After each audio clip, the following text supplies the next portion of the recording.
So man power planning. So man power planning లో first randomisation అయిపోయింది. అంటే మన సెట్ నుంచి ఎంత కావాలి అది మనం ఎలక్షన్ కోసం డ్రాఫ్ట్ చేసుకుంటాం. సో ఆ first randomization has been completed. దానికి అవసరమైన రిజర్వ్ ఎంత కావాలి అంత కూడా మన దగ్గర ఉండాలి. సో ఇది అయినాక మనం స్టార్ట్ చేసేది ఏంటంటే training. So first training. So APOs POs కి first training first and second రోజు అయిపోయింది. April 1st and 2nd we completed. So and for OPOs training 4th కి కంప్లీట్ చేశాం. So all training for all APOs POs as well as OPOs complete అయిపోయారు.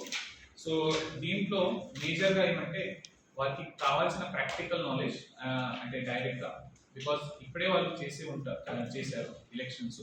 So అవగాహన అన్నీ ఉన్నాయి. దానికి ఇంకా గా ఎలా చేయాలి అక్కడే పోలింగ్ స్టేషన్స్ వెళ్ళిన తర్వాత అది చెప్పడం జరిగింది. దీంట్లో మేజర్ గా మనకు form 12 collection was very important. So last time మీ అందరికీ తెలుసు పోస్టల్ బ్యాలెట్ లో కొంతమంది రాలేదన్నారు. But this time with software only 100% we are ensuring that form 12 అక్కడే ఆటోమేటిక్లీ జనరేట్ అవుతుంది.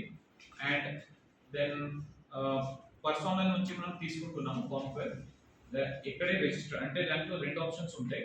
ఒకటి వాళ్ళు ఎక్కడే రిజిస్టర్ అయ్యారో అక్కడే వెళ్ళి వాళ్ళు చేసుకోవచ్చు ఒకటి, లేకపోతే ఎవరు ఇక్కడే పోస్టెడ్ ఉన్నారు.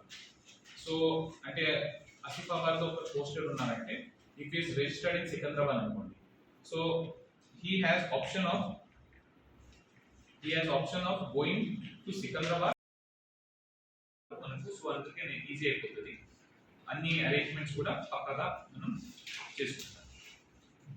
సో దీంట్లో అందరూ వస్తారు. ఎసెన్షియల్ సర్వీసెస్ కూడా వస్తారు. So essential services like fire అనుకోండి, తర్వాత ఈఎంహెచ్, ఆర్టీసీ, తర్వాత ఆర్టీ అథారిటీ. సో అందరూ వాళ్ళ నుంచి కూడా మనం తీసుకుంటున్నాం.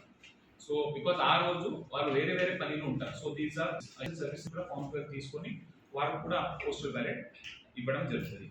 Police personnel also we have taken all the ah software లో నింపడం జరిగింది. సో నా పోలీస్ కి ఫార్మ్ 12 ఇవ్వండి, అది ఫీల్ తర్వాత త్రూ నాకు వచ్చేస్తుంది. మళ్ళీ అది సాఫ్ట్వేర్ లో పెడతాం. అండ్ సాఫ్ట్వేర్ నుంచినే ఆటోమేటిక్లీ ఆర్ఓకి ఏ ఆర్ఓ కన్సర్న్ ఉంటారో ఆ ఆర్ఓకి ఆటోమేటిక్లీ వెళ్ళిపోతుంది. ఆర్ఓకి ఏం వెళ్తుంది అంటే ఇక్కడ పోస్టెడ్ వాళ్ళు అక్కడే వచ్చి చేస్తారా లేకపోతే ఇక్కడ చేస్తారా. సో అంటే అన్ని ఆర్ఓస్కి తెలిసిపోతుంది. సో 17 ఆర్ఓస్ మన స్టేట్ లో సో తెలుసు. సో ఇక్కడ ఉన్న Adilabad RO will communicate to all the 16 ROs. So ఈ రకంగా ఈజీగా సాఫ్ట్వేర్ ద్వారానే కమ్యూనికేట్ అయిపోతుంది.